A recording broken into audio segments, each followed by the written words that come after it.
Olá, pessoal, sejam todos bem-vindos, bem-vindas.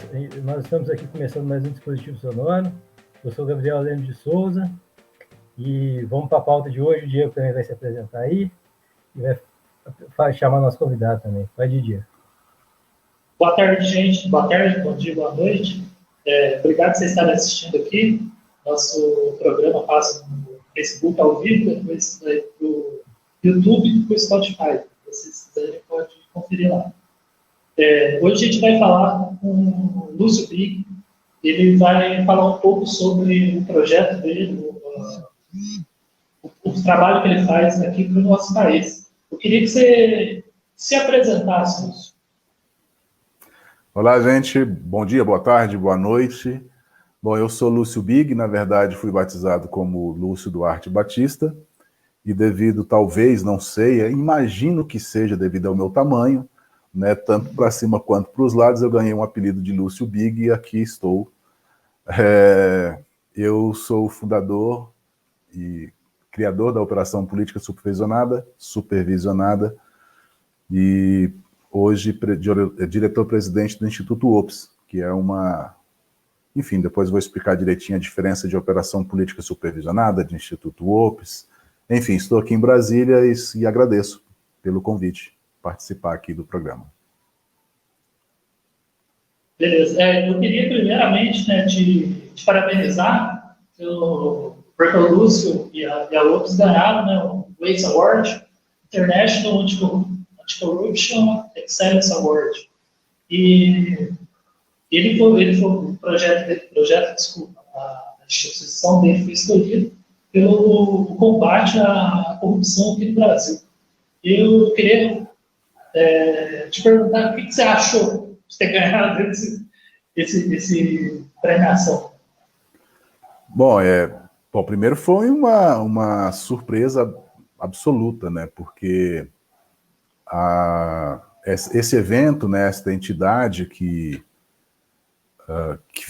é lá do Catar, né? Ela foi criada em 2009 a partir de uma reunião que houve lá na ONU, e nessa reunião se resolveu que deveria ser criada uma entidade para premiar e assim incentivar iniciativas do mundo inteiro que tivesse esse trabalho de combater a corrupção. Então, todo ano eles escolhem entidades para serem premiadas, e essa premiação ela é dada a partir de indicações. Então, o Instituto OPS foi indicado ao prêmio por uma outra entidade aqui do Brasil, que é o Observatório Social de Mato Grosso. A pessoa entrou em contato comigo, a Elda Valim, que é a diretora, que é a presidente lá do Observatório, e falou: olha, Lúcio, eu vou indicar a sua entidade para o prêmio desse ano. Eu nem sabia o que era esse prêmio, não conhecia. Falei: vou te indicar e tal. Eu falei: beleza, pode indicar. Mas eu imaginei, o mundo inteiro concorrendo, né, entidades do mundo inteiro concorrendo, jamais uma entidade da América do Sul havia ganho esse prêmio. Aí eu falei: beleza, põe lá, né? Se perder, se não ganhar, né, não vai mudar nada aqui. E de repente, ela fez a inscrição, enfim, ela se debruçou mesmo em cima disso, enfim. E de repente eu recebo um e-mail dizendo que eu era um dos vencedores. Eu falei: acho que isso é spam, acho que esse negócio é spam, não, deve ser uma pegadinha, deve ter um vírus aqui em algum link desse aqui no e-mail, né? Lá vai eu procurar, né, essa minha mania de tentar entender o que tem por trás das coisas que lhe apresentam, né? Eu fui lá procurando e eu vi que realmente o e-mail veio da entidade. Fui ver quem era a pessoa que havia me mandado e-mail, de fato a pessoa era da entidade e tal. Eu falei: rapaz, esse negócio é verdade mesmo. E assim, eu fiquei durante alguns dias, confesso, apreensivo, assim, tipo, legal, ganhei, mas eu acho que eu não ganhei, eu acho que tem alguma coisa por trás desse negócio aí, porque não é possível, sabe? Eu fiquei realmente, não sei se é excesso de humildade, mas, enfim, de fato o prêmio foi concedido ao Instituto OPS pelo trabalho que a gente faz. São várias categorias, a categoria que eu fui vencedor é a categoria de inovação. Então, o que levou a essa premiação foi a maneira com que a gente trabalha, os recursos tecnológicos que a gente emprega para fiscalizar os gastos públicos, né? A forma com que o dinheiro do contribuinte é utilizado. E é interessante que não é uma premiação que é feita, por exemplo, uma votação pela internet, vamos votar, aí tem aquela turminha lá que, opa, vamos fazer um auê aqui para fulano ganhar. Não, lá é o seguinte, as entidades são indicadas, aí a comissão organizadora é que recebe todas essas indicações e analisa caso a caso. Eu não sei quantas indicações eles recebem por ano, mas enfim. E eles chegaram à conclusão que o Instituto Opus era a bola da vez. E, enfim, a gente ganhou o prêmio, está aqui o troféu. Chegou agora, mês passado, pesa aí uns 8 quilos o troféu. Foi muito bacana. Lúcio, você já falou um pouquinho, mas você poderia detalhar um pouco mais para a gente o que seria a Operação Política Supervisionada, para quem não conhece, para as pessoas conhecerem melhor, né? Uhum. Tá, vou contar uma historinha. Aliás, se eu estourar o tempo, não sei qual é o tempo que eu tenho aqui, me chamem, me puxam a orelha, porque quando eu começo a falar eu não paro, tá? É o seguinte, em 2011, eu deixei de ser um cidadão como a maioria das pessoas que conviviam comigo, né? Aquela pessoa que era uma personalidade passiva diante das coisas que aconteciam na política, né? As coisas que aconteciam de corrupção e tal. Quer dizer, tipo assim, tô nem aí, eu tenho arroz e feijão para comer aqui em casa, tô nem aí.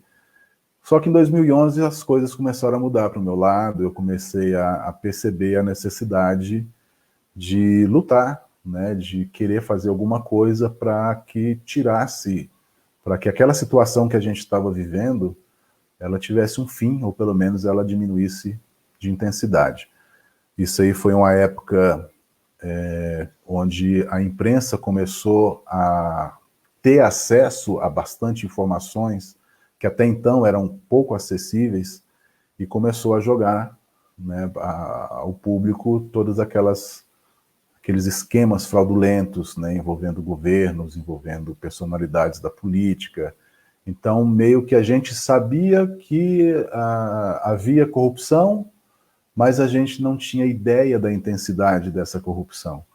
E a partir dali a gente começou a perceber, né, a gente começou a ver números de corrupção, o que a corrupção estava causando. São milhões, são bilhões de reais que poderiam ter sido utilizados para o bem da sociedade, passaram a ser desviados, quer dizer, estavam sendo desviados e tal.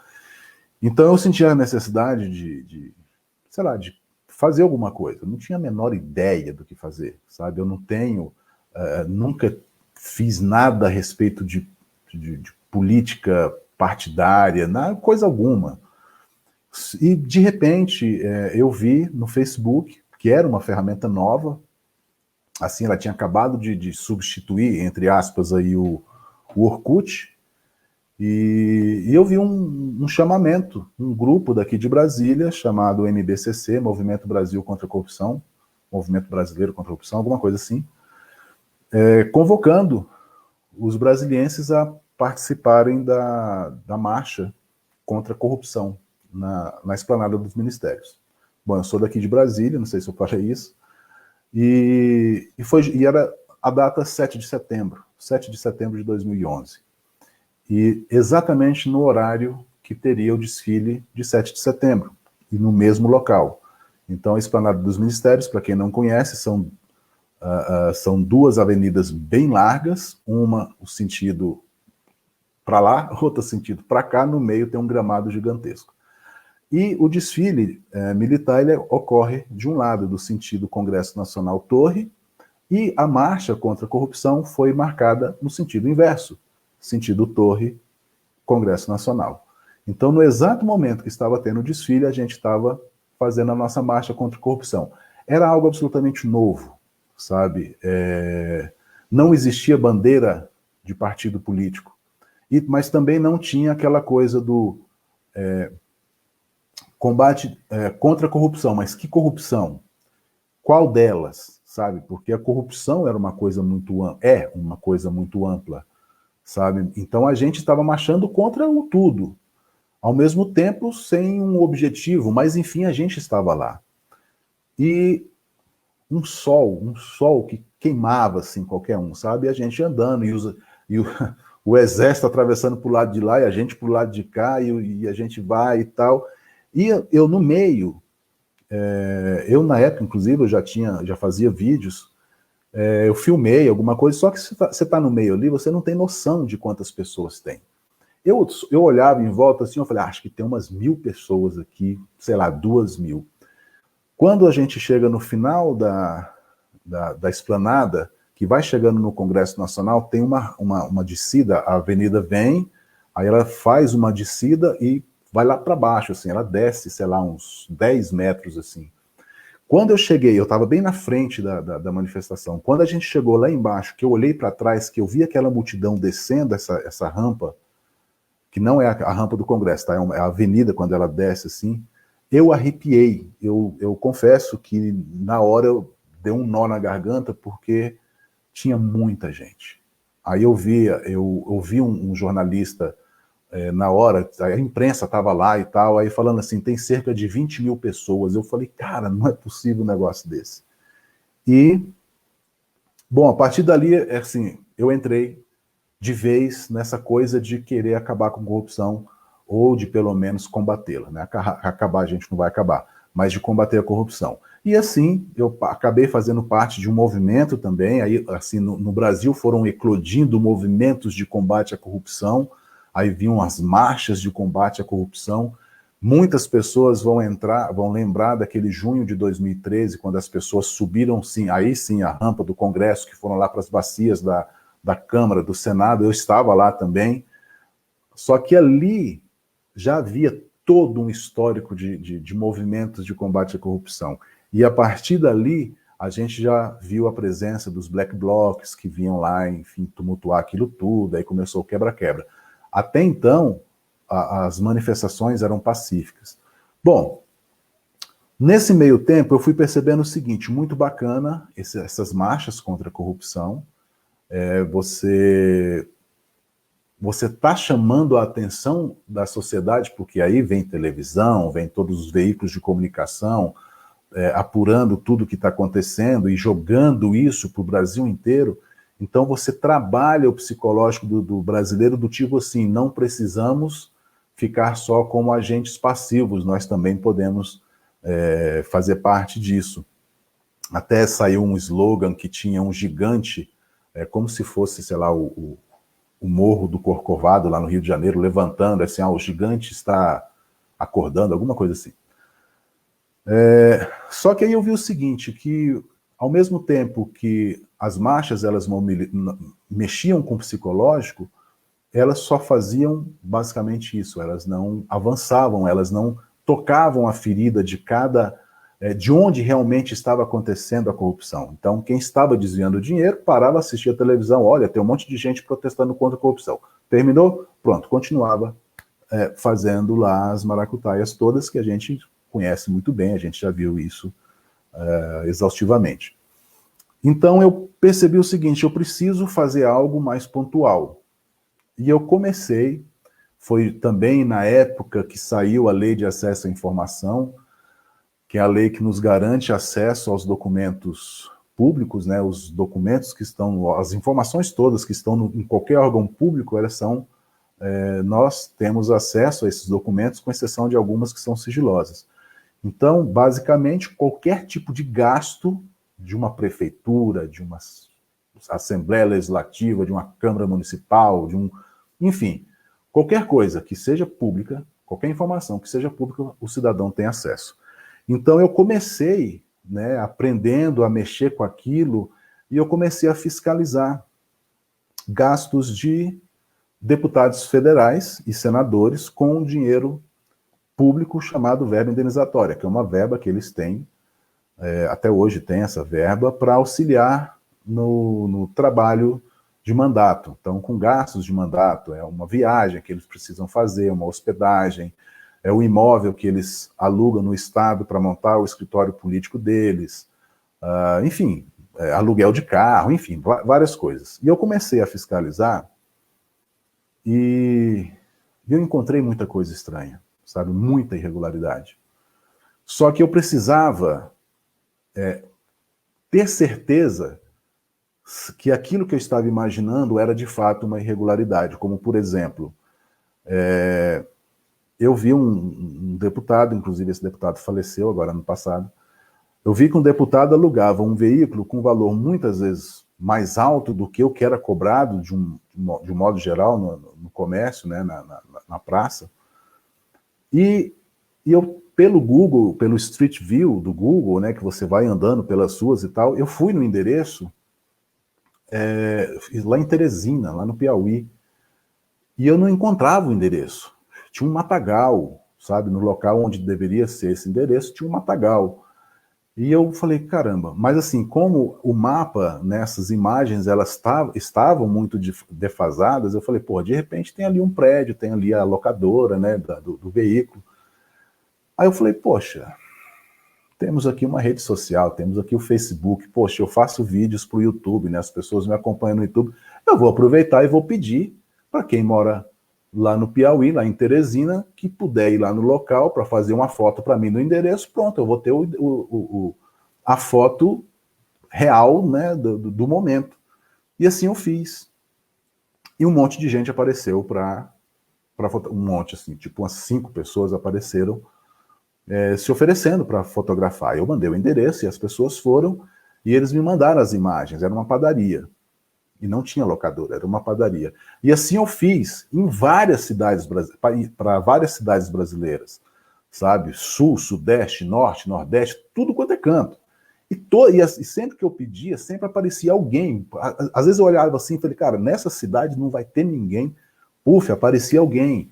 E, enfim, aí essas pessoas foram me mandando e eu fui vendo que a coisa foi, que havia uma aceitação desse trabalho que eu estava fazendo por parte da sociedade, porque era tudo que, assim, eu percebia que era isso que eles queriam, fazer parte também, querer tomar parte desse trabalho de combater a corrupção, sabe, de tentar elucidar esses gastos estranhos que a gente estava vendo.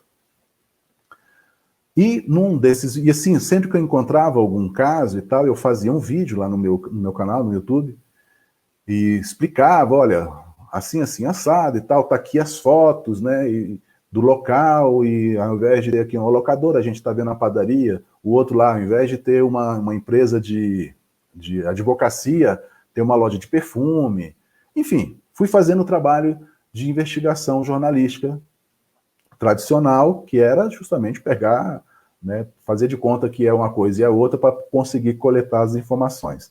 E num desses vídeos, do nada, eu falei assim, rapaz, isso aqui tá parecendo uma operação para pegar safado.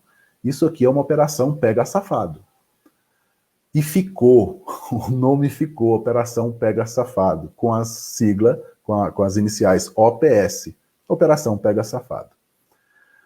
Bom, e aí surgiu então este movimento liderado por mim, que contava, e até hoje conta, com voluntários do Brasil inteiro, com o nome de Operação Pega Safado.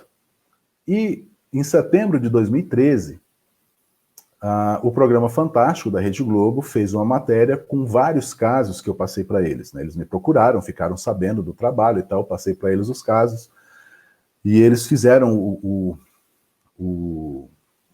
a reportagem especial do programa, que todo programa, quem assiste Fantástico sabe, todo programa Fantástico tem uma reportagem especial que ela tem duração ali de 9, 10, 12 minutos. E naquele 1º de setembro de 2013 foi a matéria especial, foi justamente com os meus casos, com os casos que eu havia passado. O jornalista, o repórter foi em todos esses endereços que eu havia mencionado e, enfim, né, se concretizou mesmo, que estava tudo muito estranho. E o repórter falou para mim, falou, Lúcio, eu não vou poder colocar que você é o Lúcio Big da Operação Pega Safado, porque você vai ter problemas, né, problemas judiciais, por questões óbvias, né, porque a partir do momento que você expõe um caso desse e fala que é operação para pegar safado, então você já está chamando o político de safado, então você vai ter problemas. E eu falei, de fato. Aí, então, eu já tinha um grupo formado no Facebook com pessoas que me acompanhavam, o grupo que hoje é o grupo do Instituto Ops. Eu falei, gente, olha, temos que mudar o nome. Então eu quero que vocês escolham, vocês vão falando os nomes aqui, depois a gente vai votar. A única exigência que eu tenho é que a sigla permaneça, OPS. Então vai sair a Operação Pega Safado, vai entrar qualquer coisa que mantenha a sigla OPS. E aí a gente, né, várias pessoas sugeriram, a gente fez uma melhor das 10, e ali a gente colocou a votação e a vencedora foi então a Operação Política Supervisionada, que funciona até hoje, que é o trabalho de voluntários do Brasil inteiro que continua fiscalizando, que enfim, a gente está levantando informações. Recentemente a gente terminou a Operação Tanque Furado. Eu percebi o seguinte ao longo do tempo, que as coisas funcionam melhor se eu criasse operações definidas para determinada coisa. Então, por exemplo, a gente fez a Operação Alecrim Dourado. Só lembrando que todos esses nomes não sou eu quem escolhe, sabe? Eu jogo no grupo, hoje também a gente tem um grupo no Telegram, então eu jogo lá, gente, olha, nós vamos fazer uma operação de fiscalização em tal lugar assim, assim, vai ser isso, isso, isso. Surgiram nomes. Aí as pessoas vão sugerir nomes, a gente vota, e aquele nome que ficar é aquele que vai ser, a gente batiza a operação. Então, a Operação Alecrim Dourado, por exemplo, foi uma fiscalização que a gente fez em cima da Assembleia Legislativa de Mato Grosso do Sul, com o uso da verba indenizatória dos deputados estaduais. Encontramos várias coisas. Então, a operação consiste no seguinte: encontramos vamos falar assim, um ninho de possíveis irregularidades. Temos que auditar 500 notas. No caso da Alecrim Dourado foram 1.000 notas. Temos que auditar 1.000 notas. E eu não consigo auditar 1.000 notas. O meu colega do Mato Grosso do Sul não consegue auditar 1.000 notas. Então nós vamos fazer uma operação e vou chamar todos esses voluntários, vou explicar para eles o que eles têm que fazer, passo a passo, o que tem que ser encontrado, e eles vão me mandar então as respostas, né, do que eles encontraram. Então isso são as operações que a gente faz. Então eu crio toda uma sistemática de trabalho, chamo as pessoas, quem quiser participar, participa, as pessoas recebem as notas que eles solicitam, fazem um trabalho de auditoria e me mandam o resultado. Aí eu vou conferir esse resultado e no final de tudo a gente tem um relatório com a relação de todas as possíveis irregularidades encontradas. Então a gente vem fazendo Operação Advogado do Diabo, Operação, enfim, N coisas. E agora, recentemente, a gente terminou a Operação Tanque Furado, que era uma fiscalização que a gente fez sobre os abastecimentos pagos com dinheiro da verba indenizatória, esse dinheiro público, por deputados federais, no ano de 2019 e 2020. Eles têm essa verba para bancar o mandato, e uma das despesas que eles podem fazer com esse dinheiro é abastecer veículos. Então, a gente auditou 1.863 notas fiscais emitidas em 2019 e 2020 aos deputados federais, notas com valores a partir de R$1.000. Então, esse é o trabalho, né? A Operação Tanque Furado vai ter o desfecho agora nos próximos dias. A gente já tem um resultado de tudo, né? Eu já tenho um resultado de tudo, já preparei o dossiê com 200 e tantas páginas, quase 300 páginas, e agora a gente está trabalhando na divulgação disso. Enfim, então, a Operação Política Supervisionada é o braço fiscalizatório do Instituto Ops. Esse Instituto Ops eu criei agora em 2018, no final de 2018, para dar o ar jurídico a esse trabalho que a gente faz, né? Um trabalho, dar nome, dar um CNPJ para este trabalho.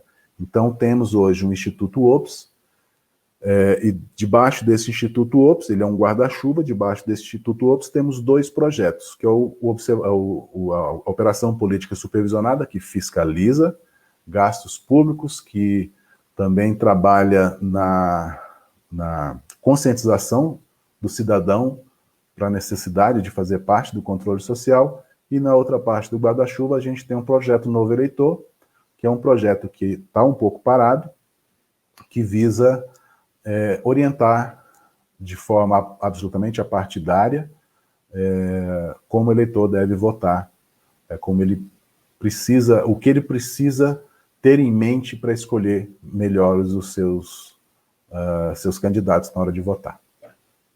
Pô, foi rápido agora, 20 minutos falando.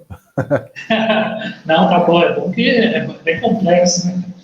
Eu queria saber, a gente tem aí, só de deputados, mais de 500, né?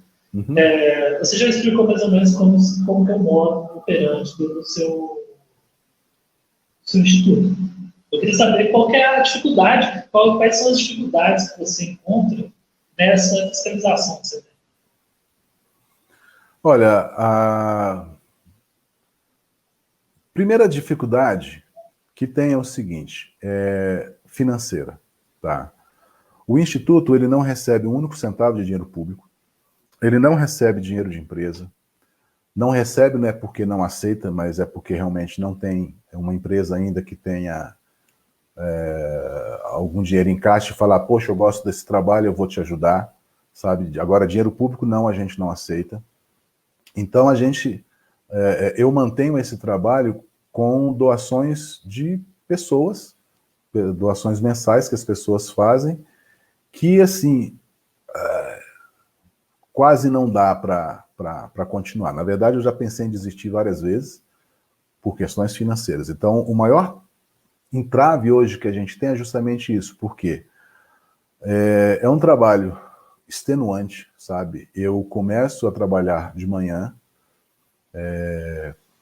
porque, assim, eu sou o cérebro da questão toda, então eu tenho, já vou colocar agora no ar mais uma continuação da Operação Tanque Furado, que a gente vai fiscalizar agora, fazer o mesmo tipo de fiscalização, só que agora no Senado. Tem um tutorial para ensinar as pessoas, para orientar as pessoas a fiscalizarem seus municípios, né, os gastos de seus municípios. Então é outro trabalho que eu estou fazendo. Tem mais uns 2 ou 3, então tudo engatilhado, então eu trabalho assim, feito um louco, não tenho tempo para absolutamente mais nada, não posso, por exemplo, me dar o luxo de voltar para o mercado de trabalho, porque eu não vou conseguir tempo suficiente, né, eu vou ficar 8, 10 horas trabalhando para uma outra empresa, eu não vou ter tempo para trabalhar aqui. Então eu faço o possível e imaginário aqui para me manter trabalhando só para o Instituto. Então, o primeiro grande entrave é a questão financeira, sabe? O segundo entrave é justamente a falta de apoio de quem deveria dar apoio também. Porque, assim, a gente tem apoio da sociedade, tanto pessoas que nos ajudam financeiramente, tanto pessoas que nos apoiam com palavras, dando força, compartilhando conteúdo, nos ajudando internamente. Por exemplo, temos 2 advogadas, estão fazendo mestrado em Portugal, que falaram, poxa, a gente quer ajudar, cara, estamos aí. Então, assim, questões jurídicas, passo para elas. Falei, olha, a gente tem esse documento que a gente recebeu aqui, a gente tem que acionar isso, como a gente vai fazer, então mando para elas. Então tem essas pessoas que ajudam também, pessoa da área de tecnologia, pessoa da área enfim. Só que, por exemplo, o caso da Operação Alecrim Dourado, vamos falar lá do Rio Grande, do Mato Grosso do Sul. Inúmeras irregularidades a gente encontrou no uso da verba indenizatória. Qual é a atitude que a gente espera de uma pessoa que se elege para representar os cidadãos do seu estado, né, do seu município, daquela região ali, e que a rota que fala para os quatro ventos que é a favor da austeridade, que não aceita coisas erradas, que não sei o que, bababá. Quando você chega lá e falou, dá um apoio aqui, porque olha aqui, a gente tem esse monte de informação, vai lá no plenário, deputado. Pega lá 5 minutos e apoia este projeto que a gente está fazendo. Ninguém aparece. Aqui em Brasília, eu fui convidado para uma sessão, como é que eles chamam lá? Sessão, sei lá, tinha um monte de deputados, na Câmara Legislativa, aqui de Brasília. Aqui em Brasília não tem Assembleia Legislativa e não tem Câmara Municipal, mas tem as duas juntas, sabe? A Câmara Legislativa. Então tem os deputados distritais. Uma delas me chamou, aí a gente foi lá e tal, não sei o quê, para falar um bocado de coisa. Nossa, que legal o seu trabalho, muito bacana. Eu falei, beleza, vamos agora, vamos apoiar, vamos fazer alguma coisa. Todo mundo corre, sabe? Todo mundo tem medo. Então, um problema que a gente vê, né, um entrave que a gente tem, uma dificuldade é justamente essa, porque quem está lá dentro, que poderia fazer alguma coisa para gerar uma mudança de dentro para fora, tem medo de aparecer, sabe? Fala bonito para fora que, eu combato a corrupção, eu não gosto de nada errado, eu apoio as ideias, não sei o quê. Mas na hora que você chega lá e pede, daqui a pouco vai saindo para os cantos aqui, você não vê ninguém, você fica lá a ver navios. Certo. Ô, Lúcio, você já até chegou a explicar um pouquinho, mas eu acho que seria interessante a gente saber mais como que a classe política, geralmente, ela consegue desviar esse recurso, a partir de quais mecanismos, a partir de quais, vamos dizer, maracutaias aí, né? De quais... Como que se dá, em linhas gerais, a corrupção, até para as pessoas estarem atentas também. Você até citou aí o caso do seu município, né? Cada um poder estar atento ao seu município, e você apontar um pouco como que costuma acontecer esse sistema de corrupção, como que os políticos fazem essa manobra. Uhum. Tá, é importante frisar o seguinte, que nem toda corrupção vem dos políticos, tá? Mas muitos políticos fazem parte de esquemas de corrupção. O trabalho do Instituto Ops, ele é mais conhecido por fiscalizar gastos de políticos, tá? Mas a gente não trabalha só fiscalizando políticos. A gente fiscaliza o uso de recurso público de um modo geral, tá? Em Minas Gerais, tem o Observatório Social de Minas Gerais e tem várias outras entidades, ONGs, que trabalham fiscalizando o uso de recursos públicos da Prefeitura de Belo Horizonte, tem outro da Prefeitura de Divinópolis, de Oliveira, de Uberaba, de Uberlândia. Então sempre tem as entidades espalhadas Brasil afora que fiscalizam o uso do recurso público ali naquela região. O Instituto Ops, ele atua de uma maneira muito mais ampla. A gente não se, por exemplo, poderia me restringir a Brasília, que é onde eu moro, onde está o Instituto, mas o que a gente faz é, de um modo geral, faz o Brasil inteiro, com uma diferença das demais entidades. As outras entidades, não conheço outra que faz da forma que a gente faz, mas as entidades fazem o seguinte, elas se juntam, elas se unem, já eu chego na sua resposta, tá? Elas se juntam e ali elas têm um grupo de 8 pessoas, e essas 8 pessoas vão trabalhar fiscalizando a prefeitura, a Câmara Municipal e tal. Ótimo, bacana, funciona.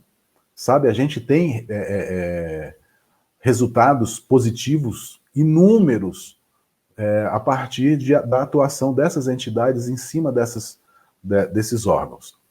Só que os órgãos se restringem a esses 10, 8 personagens que fazem parte desse observatório, dessa entidade. No caso do Instituto Ops, o que a gente faz é o seguinte, a gente joga para a sociedade, de um modo geral, fazer parte disso. Então a gente não tem um grupo fechado que fiscaliza, a gente ensina a fiscalizar, a gente ensina a pescar, tá? E aí, chegando então na sua pergunta, como a gente consegue identificar irregularidades mais próximas de onde a gente está, por exemplo. Por quê? Deputados federais.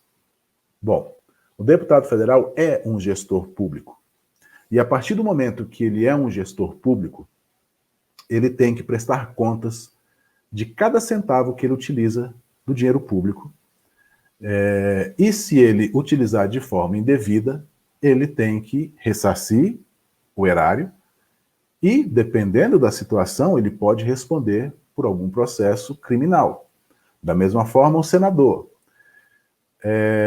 Como eu falei inicialmente, o Instituto OPS, a OPS, de um modo geral, ela ficou conhecida por fiscalizar deputados federais e senadores. Bom, eles têm uma verba mensal, chamada verba indenizatória, para bancarem ali para bancar a despesa de mandato. E nessas despesas a gente já encontrou de tudo um pouco, né? Mas não é só isso. Deputados e senadores também, eles propõem a aplicação de muito dinheiro nos municípios que eles sentem vontade de indicar, que são chamadas as emendas parlamentares. Então, um político da região, por exemplo, de Divinópolis, Domingos Sávio, por exemplo, ele é da cidade de Divinópolis, então o mais lógico é que ele atue em benefício daquela região, de Divinópolis e região, tá? E é o que acontece. Então, ele tem todo ano, assim como todos os outros deputados e também os senadores, tem as emendas parlamentares, que é um percentual que eu não vou lembrar qual é agora, em cima do PIB brasileiro. Então é muita grana. E eles montam então um projeto e falam, olha, da minha parte eu tenho tantos milhões, eu quero destinar tantos milhões para a prefeitura, para o município tal, para construir tal coisa. Tantos milhões para não sei o quê. E assim vai fazendo. Existem algumas regras, eles têm que destinar um percentual do que eles têm direito a indicar para a saúde, mas o restante eles vão indicando, construir uma ponte, construir uma creche, construir uma escola, reformar não sei o quê, papapá. Tá. Aí, o que é interessante ver neste caso é se por um acaso uma dessas indicações não foi feita para o benefício do próprio deputado. A gente já viu casos de um parlamentar fomentar uma ferrovia, ela ia passar para cá, aí ele apresentou um projeto para ela passar para o lado de cá, porque ia ser melhor, que não sei o quê, papapá, pipipim. E essa emenda, então, foi destinada a isso, ele conseguiu fazer aquela mudança de projeto. Aí, beleza, então, bacana, foi feita a rodovia. Depois se descobriu que ele queria que aquela rodovia passasse por ali, porque ele tinha fazendas ali naquela região, e o trem passando por ali, aquilo ia valorizar muito as terras dele. Então, são, às vezes, coisas que só mesmo quem mora na região para descobrir. Então, você, cidadão, você está no seu município, você quer fiscalizar, você pode fiscalizar desde o senador, desde o deputado federal, o dinheiro que eles mandam a partir da verba que eu acabei de falar agora, que eu esqueci o nome, das emendas parlamentares, mas também você pode, e deve, inclusive, até por isso a gente vai lançar um segundo tutorial, eu lancei um tutorial em 2015, como fiscalizar as contas municipais, vou lançar outro agora, já mais atualizado, mais dinâmico, porque você que está aí no município, você tem que saber, e você tem que cobrar da prefeitura a aplicação de cada centavo, porque o dinheiro que a prefeitura utiliza, até mesmo para pintar o meio-fio, passar um cal no meio-fio, o dinheiro daquele cal saiu do seu bolso. Então, são nesses gastos também, são em gastos assim também, é que há desvio de dinheiro.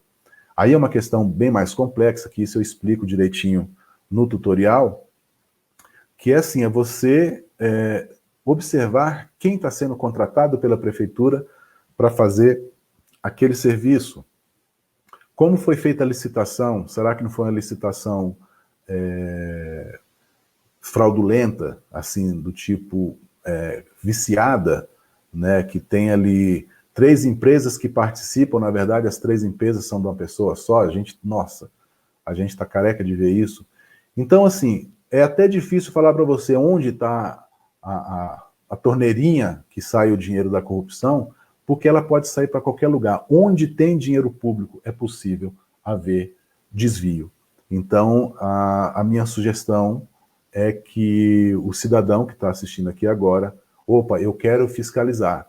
Então, escolha algo que você vai fiscalizar, não tenta fiscalizar tudo.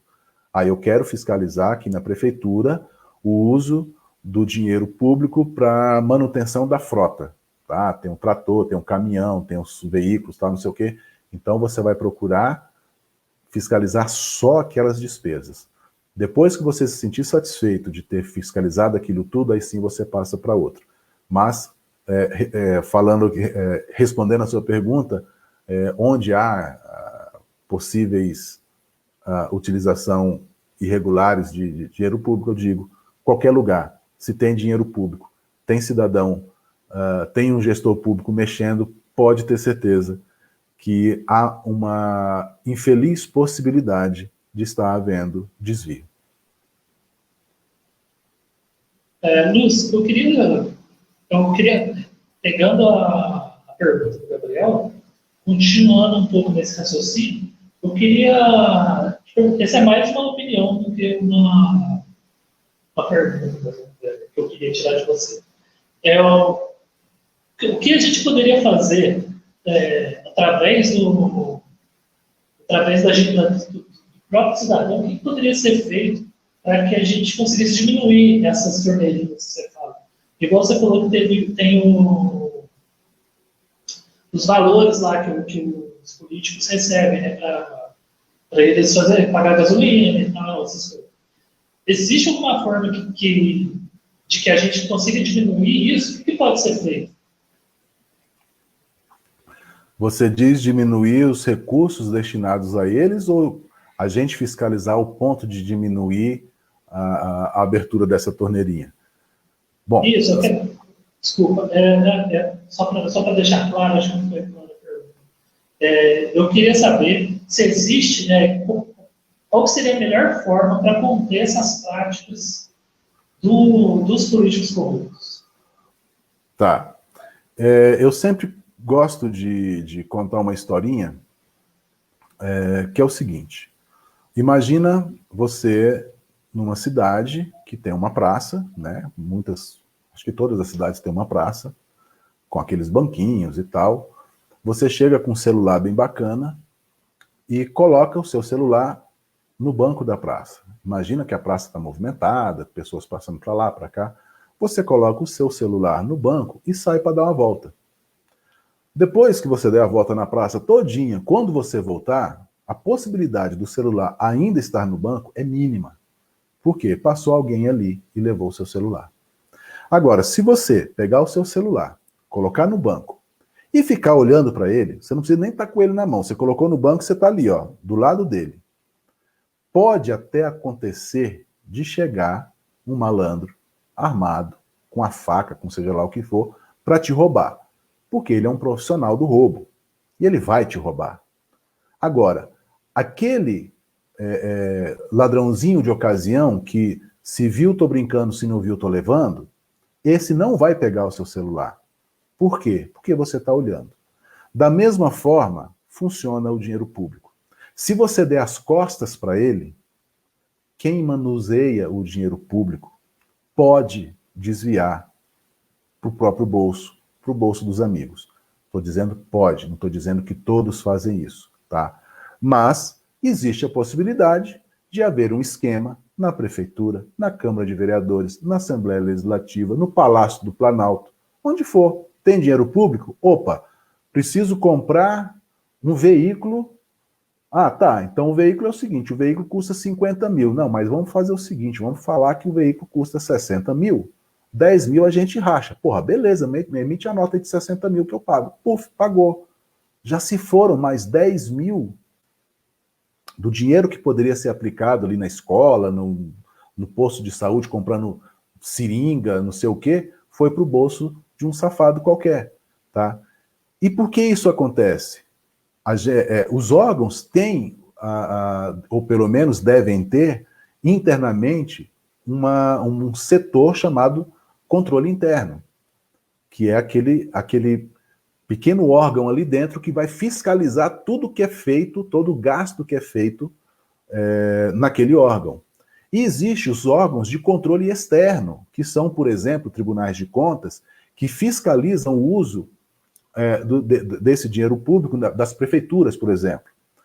Só que existe um movimento muito grande de dinheiro que ou o controle interno não consegue acompanhar, ou também não quer, porque de repente está vendido, e o Tribunal de Contas ou outro órgão de controle externo não consegue fiscalizar tudo, porque é muita movimentação. O que fazer, então, para que esses desvios pelo menos diminuam? A sociedade fiscalizar. Então, a partir do momento que o prefeito, que o assessor do prefeito, o chefe de gabinete, alguém da prefeitura, começa a perceber que tem cidadãos que estão questionando o uso do dinheiro público, olha, tipo assim, olha, tem um cidadão querendo saber aqui quanto a gente pagou naquela obra lá de reforma do Coreto. Pô, mas ninguém nunca perguntou. Pois é, mas agora estão perguntando. Então já fica assim, opa, já tem gente olhando. Então, o simples fato de gestores públicos saberem que cidadãos estão olhando, a coisa já começa a diminuir, sabe? Não vai acabar jamais, mas começa a diminuir. Eu, por exemplo, estou começando a fazer isso na cidade onde moram meus pais, que eu não vou falar o nome, mas eu já estou pressionando. Olha, eu quero a nota fiscal de tal gasto. Cadê? Por que não está no portal de transparência, se é obrigação da prefeitura dispor dessas informações no site de transparência da prefeitura? Cadê a nota? Por que não aparece aqui? Cadê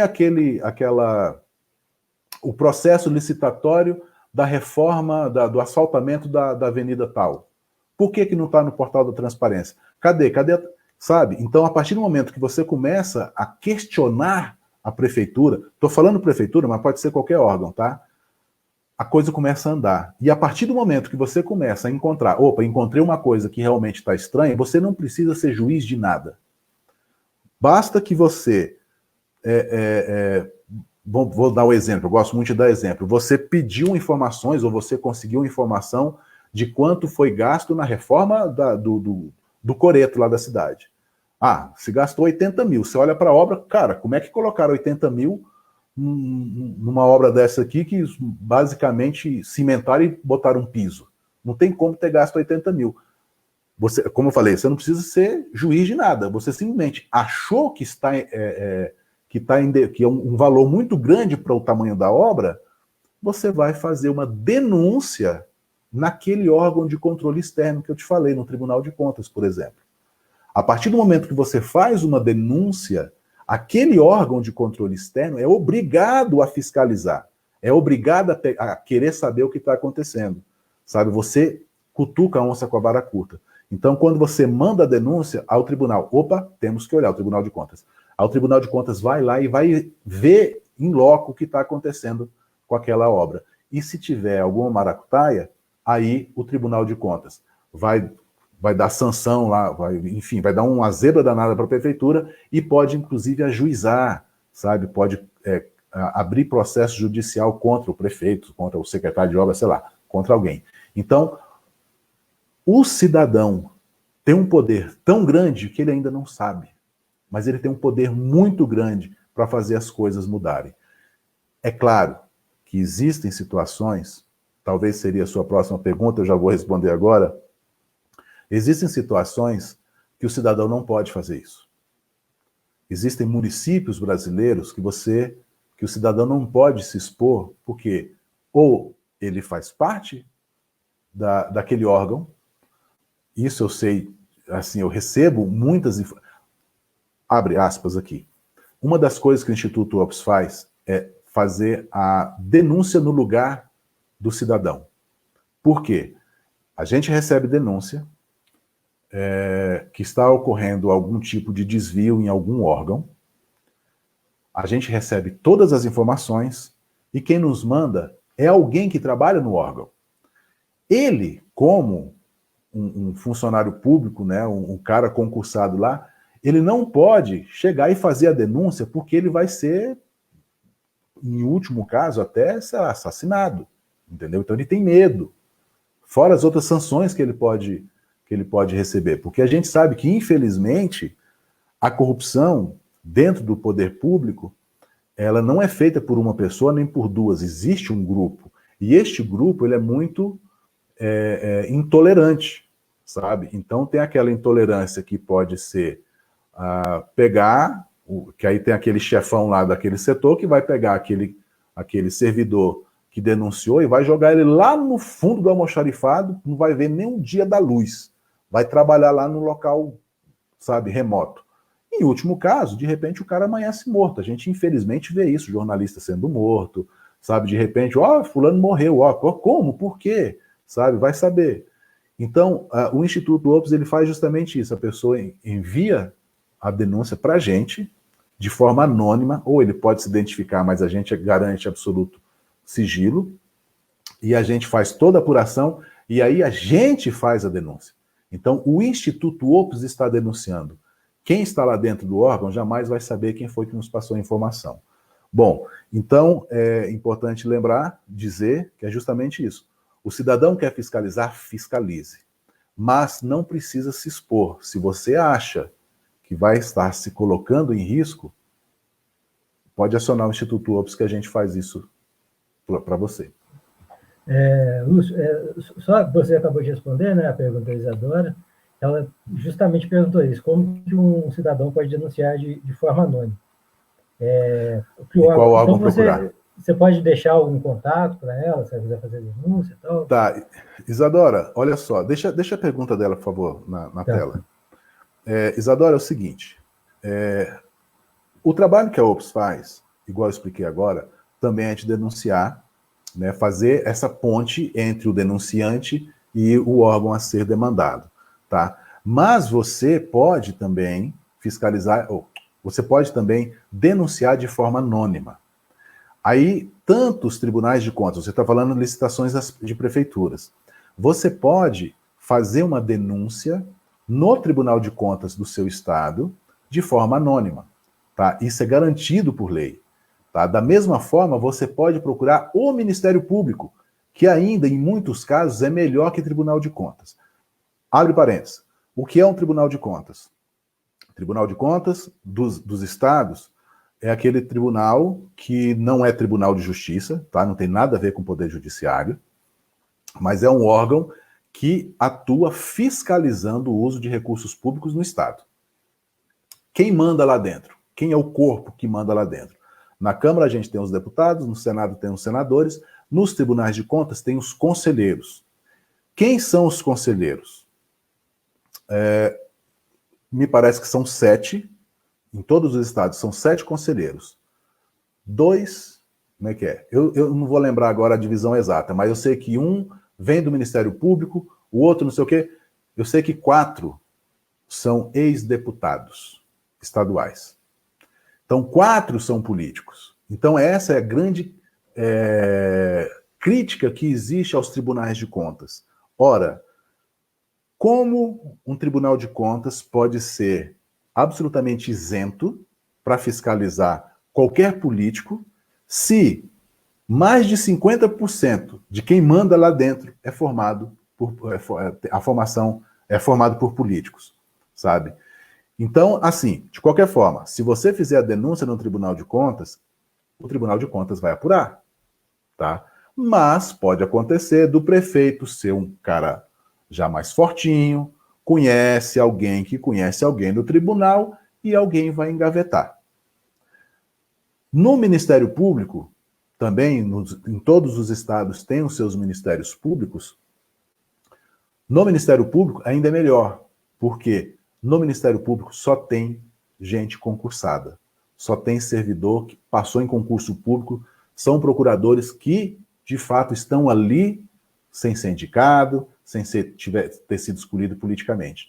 E eles atuam, de um modo geral, sempre tem uma laranja podre no cesto, mas assim, de um modo geral, eles atuam de forma muito mais direta e muito mais incisiva do que o próprio tribunal.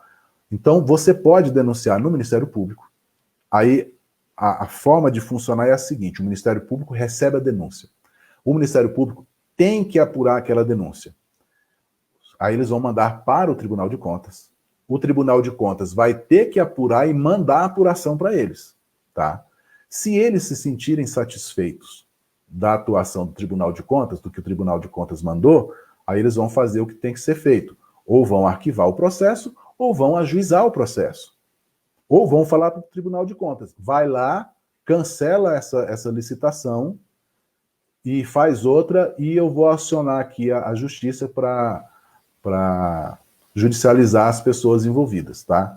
Então, é o seguinte, Isadora, encontrou irregularidade, algum desvio, alguma coisa estranha, aciona o Tribunal de Contas, mas também você pode acionar o Ministério Público, você pode inclusive acionar os dois. E os dois são obrigados a receberem a denúncia, inclusive de forma anônima. Se ainda, de forma anônima, o seguinte, você vai ter que se identificar para fazer o cadastro. Então, entrou no site para fazer a denúncia, você vai ter que se cadastrar. E depois você marca a opção denúncia anônima. Isso quer dizer o seguinte, que a partir dali, quando aquela denúncia, quando você formalizar aquela denúncia, quando aquilo chegar no setor responsável para começar a fazer a conferência, a fiscalização, ninguém vai saber quem foi que fez. Só que alguém vai saber, porque alguém que trabalha no sistema vai ter seus dados, vai saber quem foi que fez o cadastro, tá? Então, corre-se esse risco. Para não correr risco nenhum, aí você pode mandar para a gente, institutoops.org.br. Tá? Você pode mandar, mas também não adianta falar assim, olha, fiscaliza aqui, já recebi muito isso, fiscaliza aqui minha prefeitura porque eu tenho certeza que tem coisa errada. Cara, não dá. A gente sabe que 5.570 prefeituras, não sei se é possível a gente contar em 5 dedos aqui, se a gente consegue encontrar 5 que não tem nenhum tipo de irregularidade. Então, apura, manda para a gente o que você encontrou, que a gente vai fazer a conferência e aí sim vai fazer a denúncia onde deve ser feita, preservando 100% da sua identidade. Inclusive, nem precisa se identificar, você pode criar um e-mail qualquer lá, 123 bolinha 4, sabe? Manda para a gente, eu não quero saber quem é você, sabe? A gente vai receber, a única coisa que a gente vai fazer é conferir aquelas informações.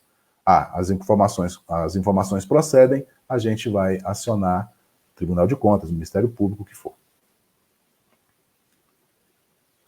Tá certo. Agora, eu acho que ficou bem explicado aí o procedimento. Ó.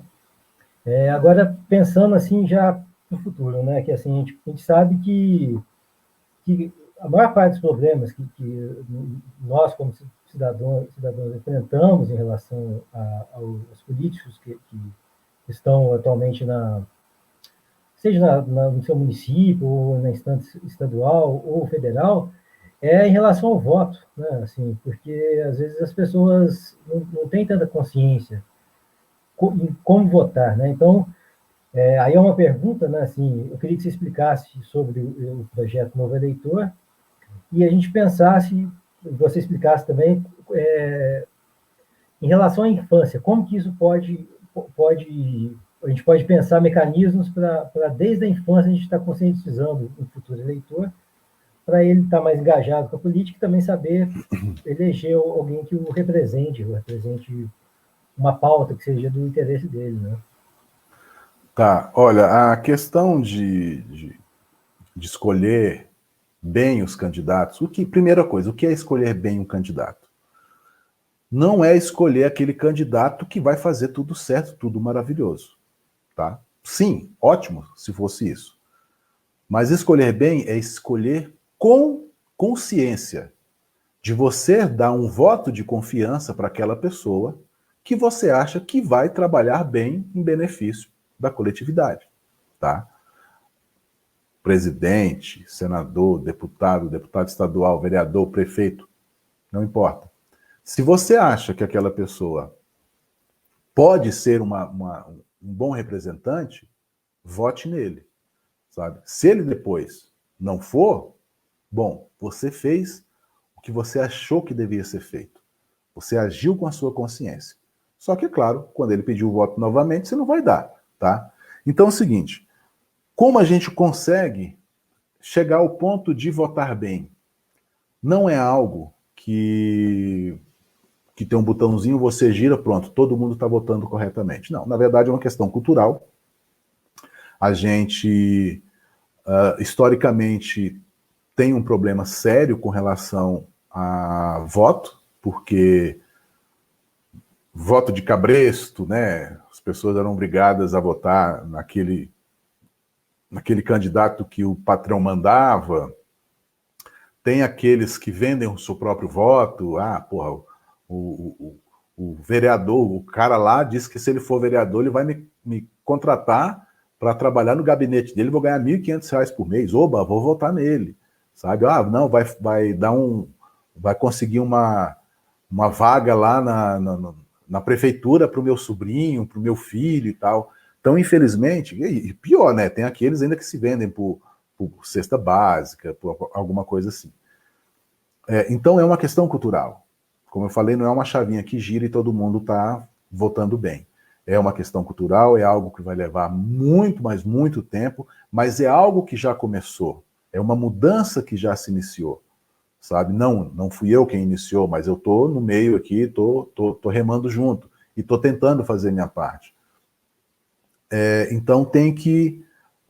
aquelas pessoas que têm já essa consciência têm que ser o vendedor de Tupperware da família, sabe? Não sei se funciona bem aí onde vocês moram, mas dizem que vendedor... Não conheço, mas dizem que vendedor de Tupperware aquela pessoa que está ali vendo aquelas vasilhas, aqueles negócios, não pode ver uma reunião de família que já quer mostrar o catálogo de produto e tal, não sei o quê, então ele fica meio chato ali, né? Pô, lá vem aquela pessoa me vender de novo a vasilha, comprei mês passado, já está querendo que eu compre outra. Você tem que ser mais ou menos assim para a questão política também, voltada a voto. Primeira coisa, básica, respeite a opinião política das pessoas que convivem contigo, tá? Eu tenho uma amiga que é ultra-esquerda, ou ultradireitista, tá? Tenho amigos que são ultra-esquerdistas, convivo super bem com eles, tem aquelas pessoas de centro, tem da esquerda, tem da direita, convivo super bem com todo mundo, porque eu simplesmente respeito a opinião deles. Não cabe a mim dizer se fulano está errado, se fulano está certo. Então, você respeitando a opinião política daquela pessoa que convive contigo, já é um grande passo. O segundo grande passo é tentar, não de maneira impositiva, mas de uma maneira, um trabalho meio quase que psicológico, ou totalmente psicológico, explicar o seguinte: não se vota em candidato que já mostrou que não vale nada quando ele está lá, que já foi eleito e não fez porcaria nenhuma. Não se vota em quem já esteve envolvido em escândalo financeiro, em escândalo de corrupção. Não se vota nesse tipo de gente, sabe? Tirando todos esses candidatos, você já vai tirar 50% dos possíveis candidatos, você vai partir para escolher aquele representante que tem uma boa ideia. Não é aquele aquele negócio, é muito tênue, é muito subjetivo isso, é de cada pessoa, mas é de você observar qual é o discurso daquele candidato, se é aquele discurso eleitoreiro ou se é aquele discurso sincero, se é aquele discurso do cara que está ali só para ganhar seu voto, o discurso daquele cara que fala: olha, bicho, eu quero ganhar, porque se eu ganhar, vou fazer tal coisa. De maneira sincera, não é aquele que vai prometer mundos e fundos, entendeu? Então, assim, se você já consegue ter esse entendimento dessa necessidade de escolher bem, então seja o vendedor de Tupperware da sua família, sabe? Venda a consciência eleitoral para quem convive contigo. Então a gente vai conseguir, aos poucos, disseminar essa ideia Lembrando, mais uma vez, que é muito importante, livre de partido político. Você não pode puxar a sardinha para o partido que você gosta, sabe? Deixa eu contar um caso aqui bem rápido. Tem um senador, hoje ele é senador da República, na época ele era deputado federal. Ele me chamou, isso foi em 2000 e, sei lá, quando é que foi a eleição? 2018, 2014. Foi 2013, ele me chamou e falou assim, Lúcio, a política precisa de pessoas como você. Falei, ok. Falou, se você quiser se candidatar, eu te apoio. Eu, ok. Ele falou, pode ser o partido que você escolher, não precisa ser o meu. Pode ser partido da direita, pode ser partido da esquerda. Eu vou apoiar você. Quando ele falou isso, eu percebi o seguinte, que o entendimento de ter alguém, não estou puxando sardinha para o meu lado, tá, gente? Eu jamais serei candidato a nada, a coisa alguma. Mas, assim, a preocupação que ele tinha é de colocar gente boa na política, independente de qual partido fosse. Se eu entrasse por... Ele era de meio esquerda, sabe?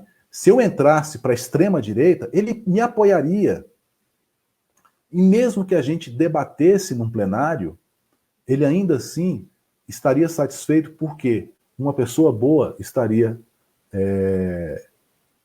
na política. Então, essa maturidade política é muito importante. Então, não é porque você gosta do PT que você vai falar para as pessoas votarem no candidato do PT porque o cara é bom. Não, você vai esquecer a sua convicção política, o amor, a adoração que você tem por partido A ou partido B e vai transmitir para as pessoas a necessidade de votar bem. Porque, olha só, não existe político que se torna corrupto depois que é eleito. A gente elege corruptos para ocupar um lugar na política. E lembrando mais uma vez, quando a gente vota em alguém, a gente está passando uma procuração. Basicamente é isso. A gente está passando uma procuração para aquela pessoa nos representar, para aquela pessoa fazer o que acha que é melhor ser feito para todo mundo.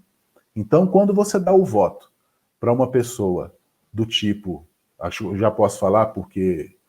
Não vou falar nomes, mas enfim, para aquele político que sempre roubou, que está em corrupção, envolvido em corrupção, que não sei o quê, e ainda assim você vota nessa pessoa, então você está atuando contra todo mundo, inclusive contra você mesmo.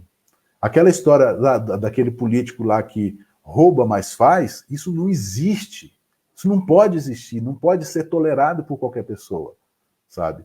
Então, a conscientização política, a partir do momento que você tem essa consciência, livre de qualquer partido político, seja o vendedor de Tupperware da sua família, do seu ciclo de amigos, sem ser o chatão, sem ser o cara assim que pegajoso, mas entra na conversa, começa a falar e começa a jogar essas informações da necessidade de se votar bem.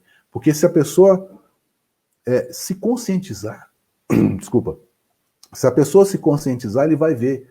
E, cara, se eu votar naquele cara que só fez, que só roubou, ou naquele cara que você sabe que a vida dele sempre foi torta, e de repente ele diz que virou um anjo, cara, tudo bem, o cara pode ter virado um anjo, mas deixa ele ficar anjo mais tempo para ele conquistar a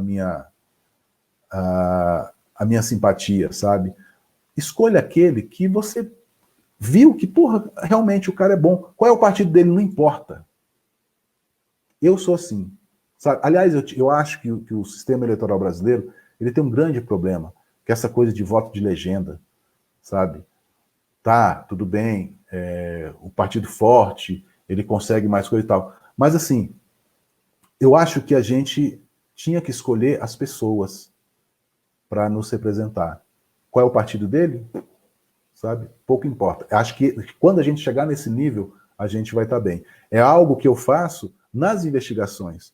Eu nunca sei a qual partido aquele político que eu estou fiscalizando pertence. Depois, quando eu vou escrever o relatório, que aí eu tenho que escrever e tal, fazer uma matéria, alguma coisa parecida, é que eu vou ver, o fulano de tal é de tal estado, de tal partido. Ah, é do tal partido. Ok. Para mim, pouco importa. Logo, logo, a gente vai publicar o resultado da Operação Tanque Furado. São mais de 100 deputados envolvidos. Quais são os partidos? Praticamente todos. Ah, esse aqui é do tal partido, eu vou tirar. Não vou colocar ele nessa lista, não. Nunca teve isso. O pau que dá em Chico, dá em Francisco. É assim que tem que ser. Legal. A gente já está chegando aqui no final do nosso programa. Eu queria agradecer a todo mundo que está assistindo. Queria agradecer principalmente ao Lúcio por ter dado esse tempo aí para a gente, ter esclarecido essas coisas tão importantes, né, para a nossa sociedade, para o Brasil. Eu queria... O Lúcio deixar as redes dele, não, onde que, os endereços que o pessoal pode encontrar, que eu colocaria na descrição também. Ah, legal, legal. Basicamente, se for do Google escrever Lúcio Big, aí vai encontrar tudo, mas um bom ponto de partida é o site do Instituto OPS, institutoops.org.br. Ali tem algumas as redes, né, que você pode entrar em contato. Você tem algum recado final para dar, Lúcio? Bom, eu primeiro, novamente, quero agradecer pelo convite, dizer que estou disponível quando vocês quiserem novamente, tá? A gente pode marcar de novo e dar um recado para a sociedade brasileira, para os cidadãos, o seguinte: ainda que seja difícil, ainda que seja complicado para algumas pessoas entenderem, é possível a gente atuar em benefício da coletividade. É possível a gente escolher com consciência quem vai nos representar. Daqui a 1 ano e meio, 2 anos, mas quase 1 ano e tantos meses, a gente vai escolher novos senadores, a gente vai escolher novos deputados, novos governadores, vai escolher o presidente da República, o vice-presidente. Então, até lá, amadureçam a ideia e votem apenas naquelas pessoas que vocês tiverem realmente confiança de que farão algo importante para todo mundo. Esqueçam partido político, sabe? Não votem só porque é do partido A, do partido B. Não, escolham as pessoas, escolham aqueles que têm um histórico que seja muito mais positivo do que negativo. Eu acho que o Diego ia até falar isso, mas já também agradeço, né, os demais da participação, e lembrando o pessoal que nós deixaremos nosso programa tanto em formato de podcast, que pode ser encontrado no Spotify, iTunes e outros agregadores de podcast, quanto no formato de vídeo, que aí vai estar disponível no YouTube e aqui a live mesmo, como está aqui na íntegra pelo próprio Facebook. Né, Diego? Acho que era isso, né? Sim. Agradecer ao Lúcio, muito obrigado, Lúcio. Obrigado a todo mundo que está assistindo aí. Boa noite, gente. Boa tarde. Tchau, tchau.